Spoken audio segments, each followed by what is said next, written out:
আমি সারাদিন বাসায় ছিলাম। তুমি সারাদিন বাসায় ছিল না। আমি 100% নিশ্চিত তুমি সারাদিন বাসায় ছিল না। দেখো, আমি সারাদিন বাসায় ছিলাম। তুমি পাশের ভাবিকে জিজ্ঞেস করে দেখতে পারো। ভাবি ভাবি কি ভাবি কি কেন আমি জিজ্ঞাসা করবো? তাহলে আমি কিভাবে প্রমাণ করবো যে বাসায় ছিলাম? দেখো নিপা, তুমি আমার বেকুব বানাও না। তুমি সারাদিন কোথায় ছিলা, কার সাথে ছিলা, কোথায় গেছিলা বলো আমাকে, প্লিজ বলো। তুমি আমাকে বিশ্বাস করছো না কেন মারু? কারণ তুমি আমাকে মিথ্যে বলছো। যদি তুমি আমাকে বিশ্বাস না করো তাহলে আমার কিচ্ছু আসে যায় না, ওকে? মানে কি বলতে চাও তুমি? প্লিজ তুমি চুপ করে থাকো। অ্যান্সার মি, উত্তর দাও আমাকে। আমি মিথ্যে বলছি কারণ তোমার সত্যিটা মেনে নিতে অনেক কষ্ট হবে। কি বলতে চাও তুমি? হ্যাঁ, কি বলতে চাও? কি বলতে চাও? এই তুমি কি বলতে চাও? নিপা তুমি কি বলতে চাও বলো?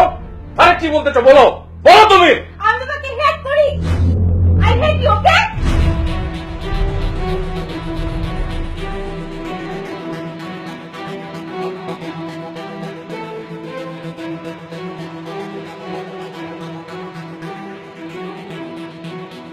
ওই, কি বলছো তুমি?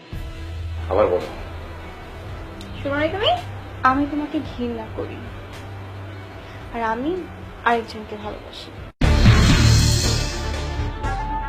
এখন তুমি কি করবা? নাম কি তার? নাম জানার কি দরকার তোমার? তার নাম কি তুমি তাই বলো। নামের কিছু আসা যায় না। নিপা তুমি শুধু তার নাম বলো। কেন? নাম তার নাম বলো তুমি। তুমি কিন্তু আমার সাথে তোমার এক্সেস করছো। এক্সেস করছি মানে? তুমি শুধু তার নাম বলো, তার সাথে কি করছো বলো। এভরিথিং। মানে ওই তুমি নাম কি তার? বলো তার নাম কি? বলো। ওই বলো তার নাম কি? বলো তার নাম কি? বলো। মারু, কি করছো তুমি? কি করছো এটা?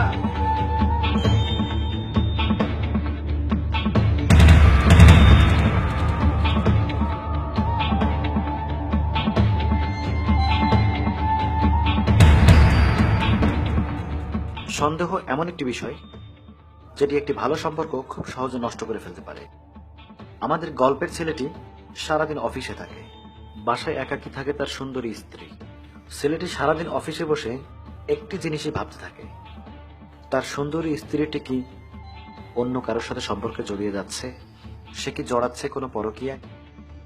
আমাদের এই স্ত্রীটির জন্য এটি শুধুমাত্র একটি সন্দেহ, কিন্তু সমাজে এমন অসংখ্য স্ত্রীলোক আছেন যারা এই সম্পর্কে জড়াচ্ছেন। দর্শক, আমরা একটি কথা জানানোর জন্য এই গল্পটি বানিয়েছি, সেটি হলো এমন সম্পর্ক গড়ুন সেখানে যেন কোনো সন্দেহ না থাকে। একটি সন্দেহ আপনাকে বা আপনার প্রিয়জনকে মানসিক ভারসাম্যহীন করে তুলতে পারে।